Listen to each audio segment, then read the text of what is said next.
नमस्कार दोस्तों, मैं हूं आपका अपना एडवोकेट जितेंद्र और आज के वीडियो के अंदर मैं आपको बताने वाला हूं कि अगर पत्नी के द्वारा झूठा 498 का केस किया जाता है तो उसके ऊपर और उसके फैमिली मेंबर के ऊपर, उसके फादर के ऊपर, उसकी मदर के ऊपर आप जुर्माना लगवा सकते हैं और वो जुर्माना 10 लाख रुपए तक का भी हो सकता है। तो किस तरीके से लगवा सकते हैं और झूठे केस के अंदर आपको ये सफलता कैसे मिलेगी, यही पूरी जानकारी मैं आपको माननीय सुप्रीम कोर्ट के इस महत्वपूर्ण फैसले के अनुसार समझाने वाला हूं। इसलिए आपको करना क्या है, वीडियो को बिल्कुल अंत तक देखना है, तभी पूरी जानकारी समझ में आएगी। और ये चैनल आपका है, इसको अगर आप अब तक सब्सक्राइब नहीं करे हैं तो पहले इसको सब्सक्राइब भी कर दीजिए और साथ में बेल आइकन को भी दबा दीजिए। तो चलिए शुरू करते हैं।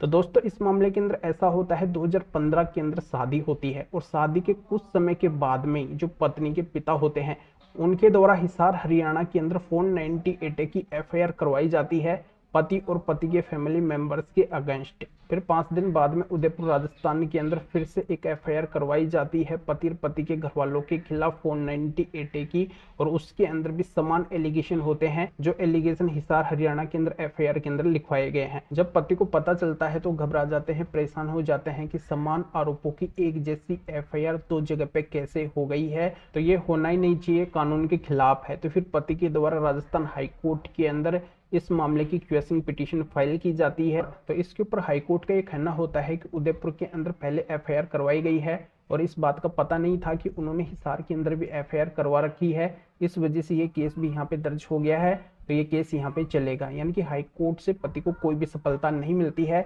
तो फिर पति के द्वारा इस मामले को माननीय सुप्रीम कोर्ट के अंदर चैलेंज किया जाता है।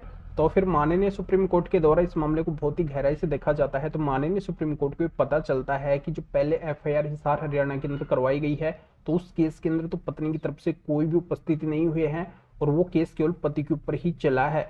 उस केस के अंदर पति बरी भी हो चुके हैं। तो इसका मतलब तो ये है कि केवल पति को परेशान करने के लिए, उसको हरास करने के लिए केस उसके ऊपर डाला गया था और बाद में फिर दूसरा केस डाला गया है। और समान सेक्शन में समान एलिगेशन की दो एफआईआर अलग अलग जगह पे हो भी नहीं सकती है।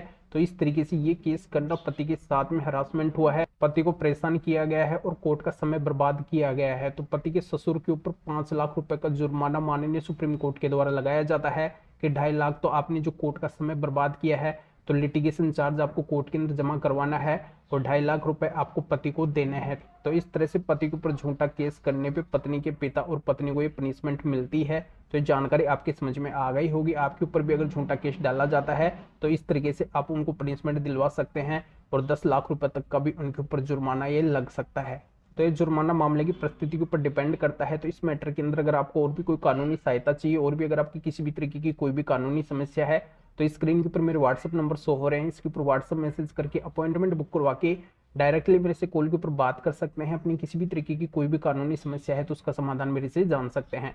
तो इस महत्वपूर्ण जजमेंट का लिंक इस वीडियो को डिस्क्रिप्शन के अंदर दिया गया है। डिस्क्रिप्शन में जाके इस मामले के बारे में आप जान सकते हैं कि मामला क्या है और भी बातें आपके अच्छे से समझ में आ जाएगी। तो अभी आपको वीडियो को लाइक करना है और शेयर भी करना है जो और लोगों तक भी यह जानकारी पहुंच सके। तो वीडियो देखने के लिए आप सभी का बहुत बहुत धन्यवाद।